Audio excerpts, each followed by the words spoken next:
안녕하십니까. 민법의 절대반지 이종근입니다.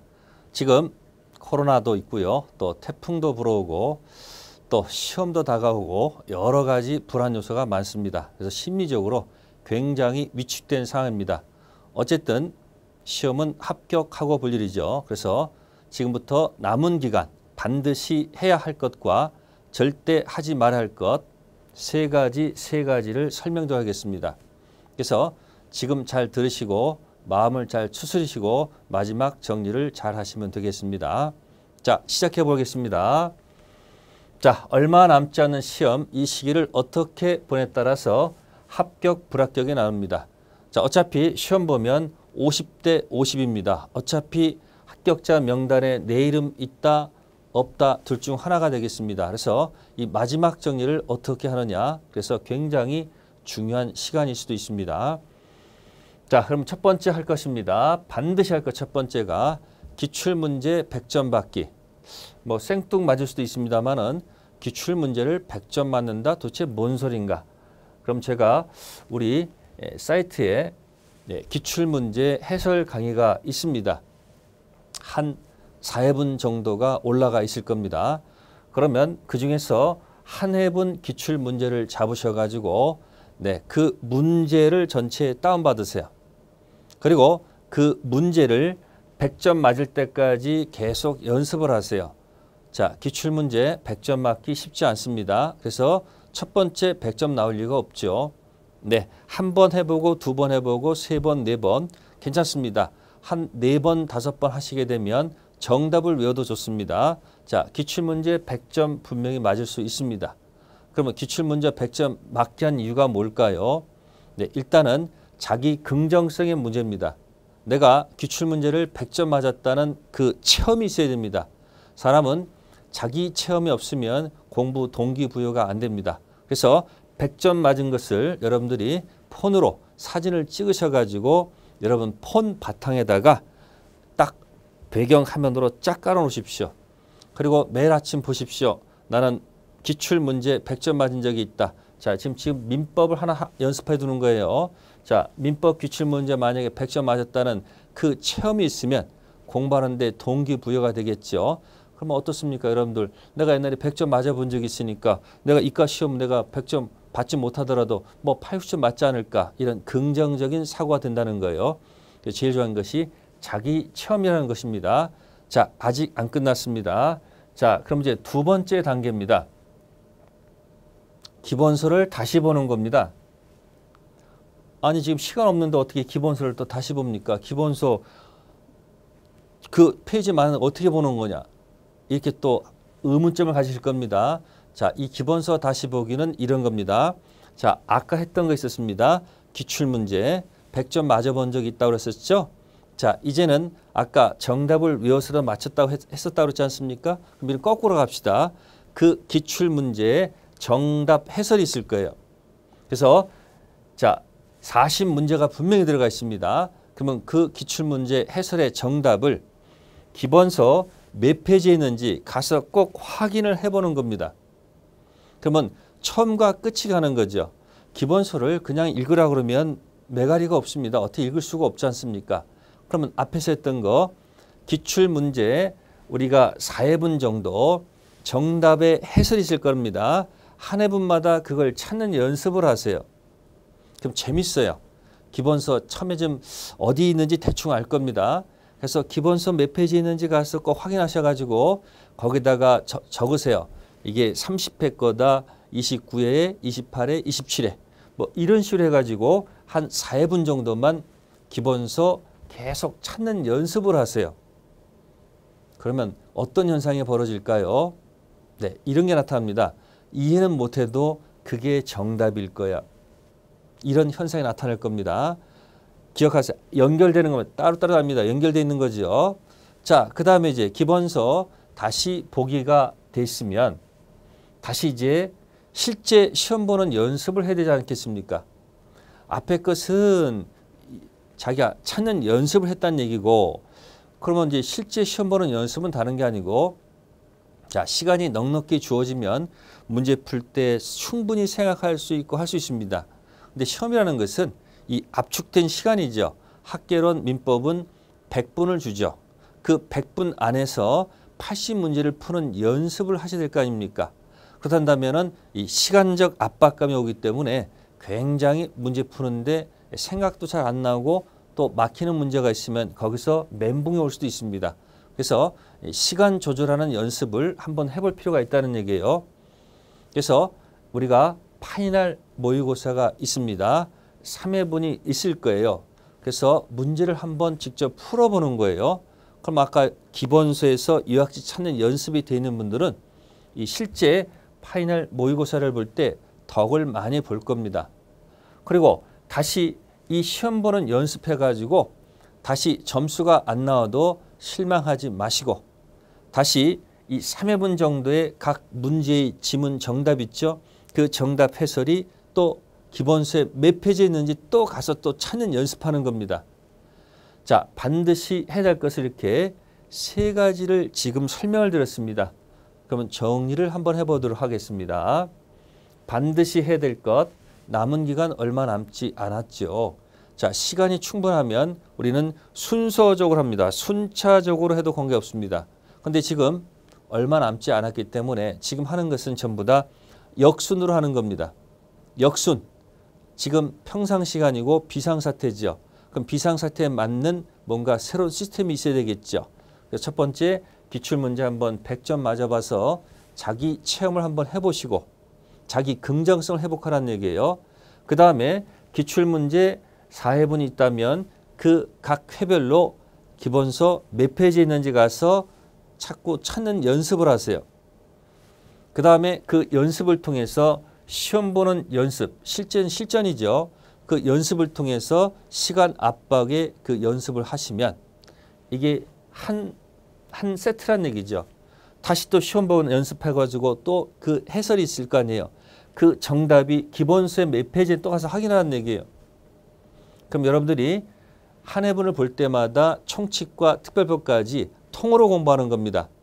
우리가 건강도요. 통으로 먹어야 됩니다. 생선은 머리부터 끝까지 있죠. 먹을 수 있죠. 소 한 마리는 먹을 수가 없어요. 그러니까 소 한 마리 어떻게 합니까? 부위별로 먹습니다. 맛은 있을지 몰라도 건강에 고기 많이 먹어봐야 좋지 않습니다. 근데 생선은 괜찮아요. 왜? 처음과 끝이 있기 때문에. 그래서 여러분들이 공부할 때 처음과 끝을 가는 통 공부를 하셔야 되지 부분, 토막 공부에서는 절대 마지막이 안 됩니다. 이건 무조건 찾는 연습하세요. 그러면 저절로 답이 보일 거예요. 마지막 드리는 여러분들 팁입니다. 아시겠습니까? 자, 그래서 3가지 정리하시고요. 그러면 이제 하지 말아야 할 것이 뭐가 있을까? 네, 하지 말을 것 무엇이냐 봅시다. 자, 보세요. 문제집 여러 권 풀지 말라. 자, 이게 무슨 얘기냐면요. 어떤 분은 문제집을 시중에 있는 문제집 한 3군데 출판사 문제를 사다가 그 문제를 막 풉니다. 문제를 많이 푸는 게 좋다.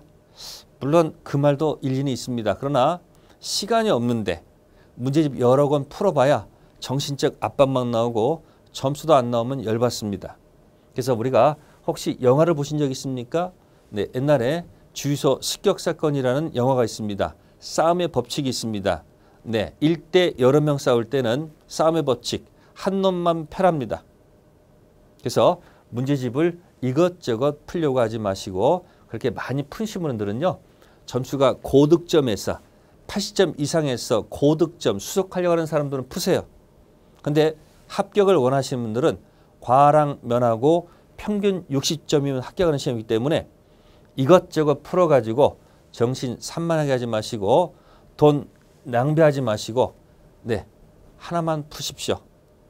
그래서 싸움의 법칙입니다. 이제 한 놈만 패라. 갖고 있는 문제집 하나라도 제대로 푸시면 되겠습니다. 그럼 이것도 마찬가지예요. 문제집 풀고 나서 그 해설 정답이 기본서 몇 페이지에 있는지 또 역순 돌아가셔가지고 또 자꾸 체킹하세요. 나날이 갈수록 찾는 속도가 빨라집니다. 알아도 가서 다시 하시면 돼요. 그래서 문제집 여러 권 풀지 마시고 하나라도 제대로 풀 것. 자, 2번째가 뭘까요?